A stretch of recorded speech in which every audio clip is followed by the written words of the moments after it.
Hey,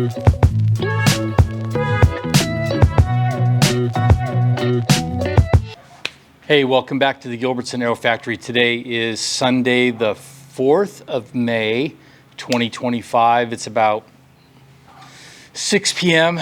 I know that the last video I posted was on the 31st of March for work that was done on the 29th of March and days before that. This is an outro of some work that's happened between then and now. And to be honest with you, other than the work I did today, I don't know the exact dates because the camera battery of my GoPro had completely died, so it wiped the memory. So when I put it, when I uploaded, it says that it was December 31st, 2015, and then January 1st, 2016. So sometime in the span between, let's say, the 1st of April and today, that's when this happened. And it's not a lot. I've been, as most of you know by now, working really hard at growing my company so I don't have to go back to the movie business, and I won't. That's been going well, but it's been keeping me very busy. And as we get into this, you'll see that I created more delays for myself, even when I was trying to do a little bit of work. So anyways, I'll catch you up in the voiceover part. Thanks for being here. I know it's been a while, but I'm excited to say that today we built an airplane a little bit. See ya. Okay. It's obviously been a long time since I've done one of these, and there's some splaining to do. I did figure out what the dates were for the build sessions that you're looking at. It's really Saturday, the 19th of March. There was a attempted work session probably a week and a half before that.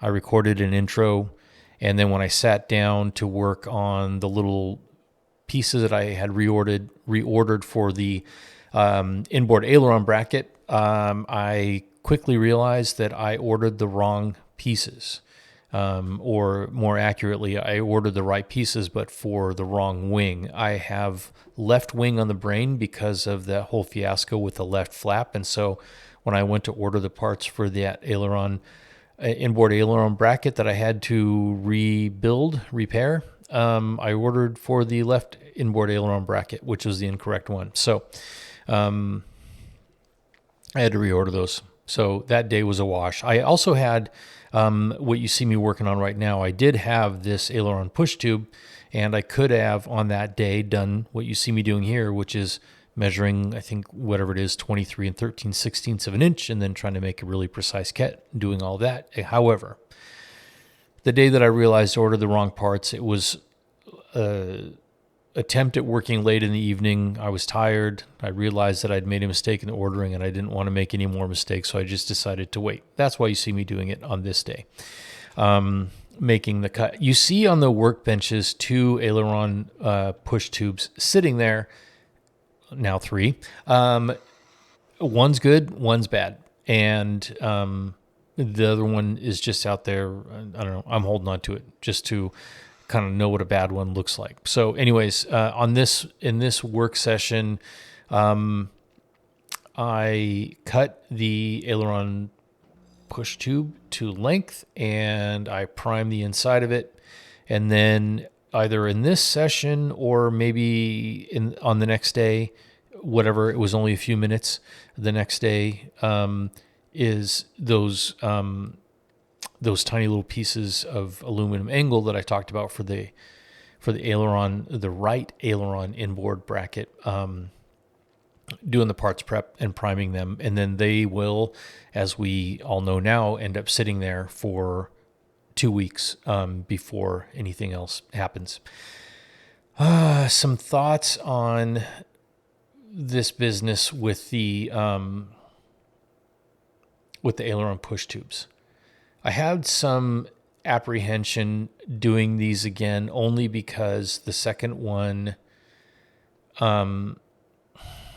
didn't go well, and the holes were a little bit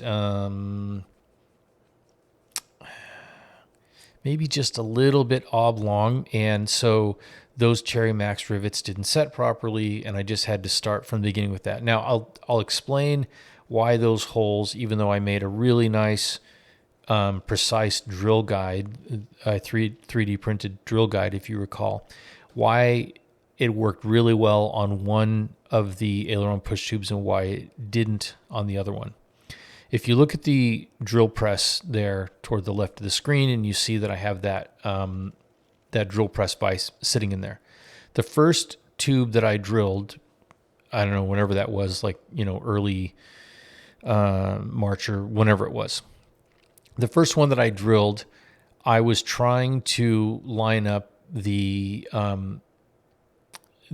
drill guide that I made so that it was flush with the top of that little vise, and it didn't sit quite as straight or flush or flat. So it wasn't perfectly perpendicular, is what I'm trying to say. It wasn't perfectly perpendicular to the drill bit. The second one that I did, I realized that's kind of silly. I think I was worried about the drill bit coming down into that vise, which it can't. So the second one that I drilled out, instead, I made sure that drill guide that I was using, that I made, which has flat surfaces, sat flat on the bottom of that thing and then clamped it down, so that came out nice and square. So the first one, I floated it in that vise a little bit, and it wasn't the drill guide's precise. The way that it was mounted in the vise was not precise. Anyways, that's how that happened and why I had to redo it. So let's see. In the video here, you see me now doing the parts prep on the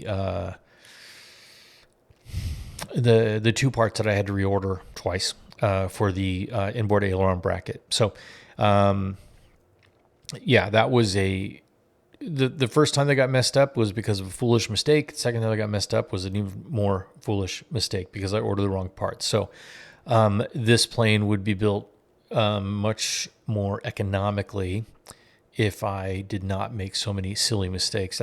In the end, that worked out to be $120 for these two tiny little pieces because I ordered them twice, paying shipping, everything like that. So not a good not a good result.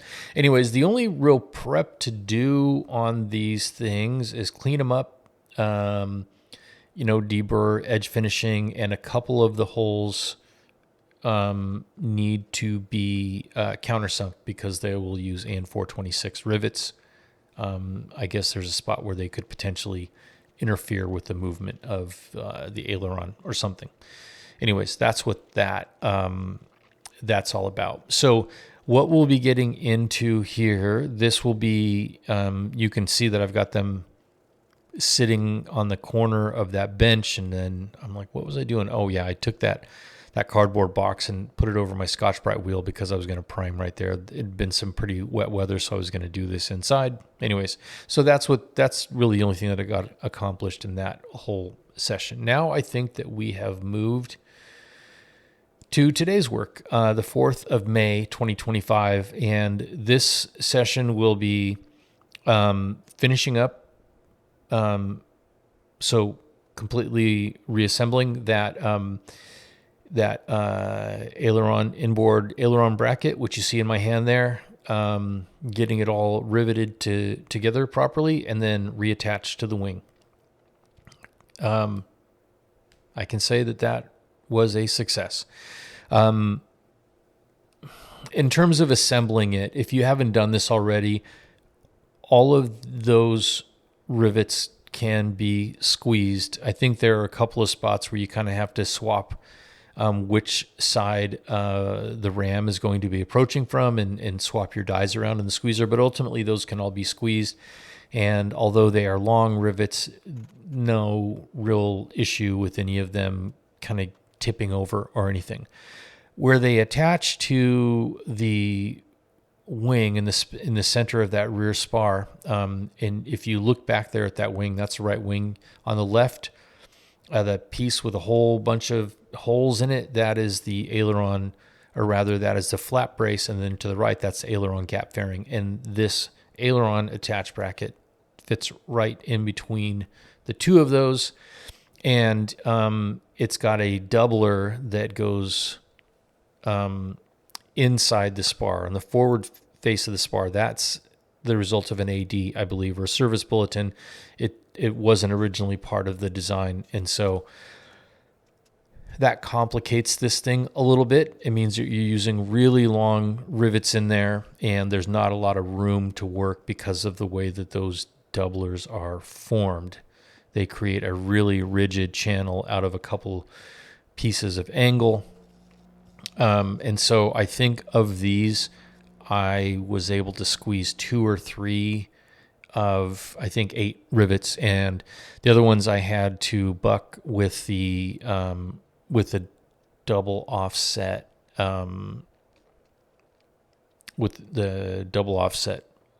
whatever. Whatever, my brain is fried. But that turned out going well. That was something, as you know, because I haven't been putting out videos, I have not been doing much building lately, which means it's been quite a while since I've bucked rivets, especially AN 470 -4 rivets, long rivets that have the potential to turn out poorly, but it all went well. And I attribute that to probably just having learned how to manage the settings on my rivet gun better, understanding it better, and getting it dialed in more quickly. So this went relatively well. From here, so I can say that that's all done. I had I had a few odds and ends to take care of on the rear spar of both wings. One of them was this aileron attach bracket. One of them, related to the aileron attach bracket on the other side, was replacing a bad rivet with a Cherry Max rivet. That's done. On the very inboard, like the root end of the right wing, there were a couple of rivets that were drilled out where those holes had to be upsized and go with a large, like a -5 size Cherry Max rivet. That's all done. All of those little odds and ends that I owed on the rear spar, including this bracket, those are all now done. I can move on from that. So the next thing that we'll work on today is the aileron push tube that we had cut a couple weeks ago. Go ahead and get it drilled get the threaded rod ends pressed in, which is quite a chore. And you see the big hammers sitting there.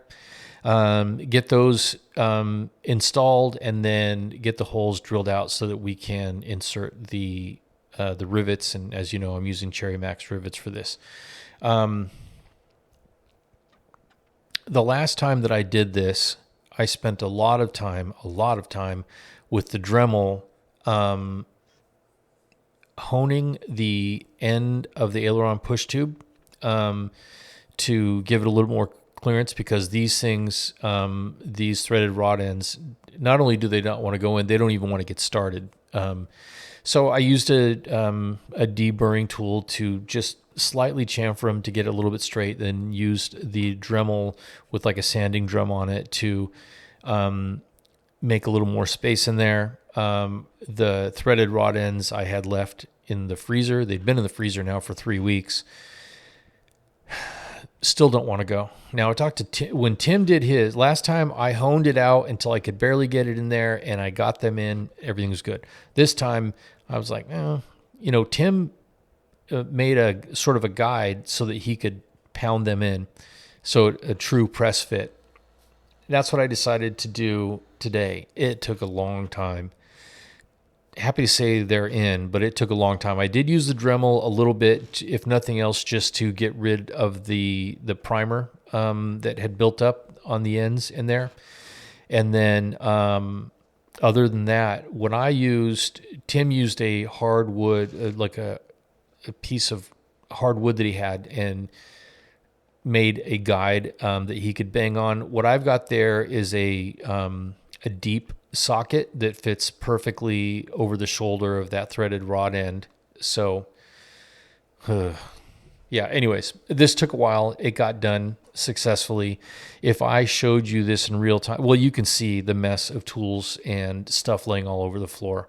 What I did ultimately to get that thing to move, you saw me with the heat gun, heating up both ends, getting the thing started. Underneath, I don't know if you noticed it, but underneath that little bit of carpet on the table, I put a plate of steel so that there's something solid, because otherwise I was just ultimately driving those threaded ends into that wood on the top. The wood is just too soft. It gives too much to make any progress getting those things pressed in. So for those of you wondering, the steel that I used was not my back rivet plate. It was just a scrap piece of steel. I didn't want to risk messing up my back rivet plate, nor did I put the threaded rod end directly on the steel while I was driving the other end. So I used the carpet to protect it. The threads are all fine. Now you see me drilling the holes. The drilling went fine. I did it smartly and let the drill guide that I made sit nice and flush so that the drill bit is in fact perfectly perpendicular to the material that I'm drilling. All of that went fine.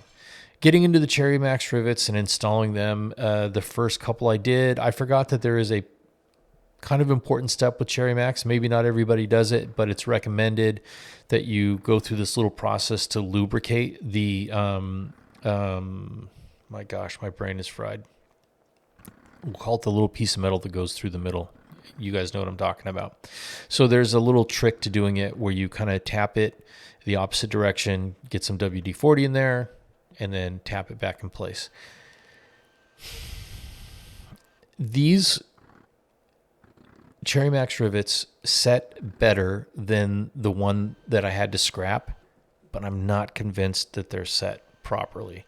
I'm not going to throw this thing away. I'll hold off, reserve judgment till I have somebody else look at it. But they're not set as nicely as the first ones that I did, and I have no idea why that might be. So I sure hope that I'm not reordering these threaded rod ends again. But right now, I'm kind of up in the air about it. That's really going to be it for this right now. I'll wait till somebody else looks at it, other projects to work on. I have the parts now to finish up the left flap. That's what I'll be working on next. So thanks for being here. Thanks for your patience, and we'll catch you on the next one.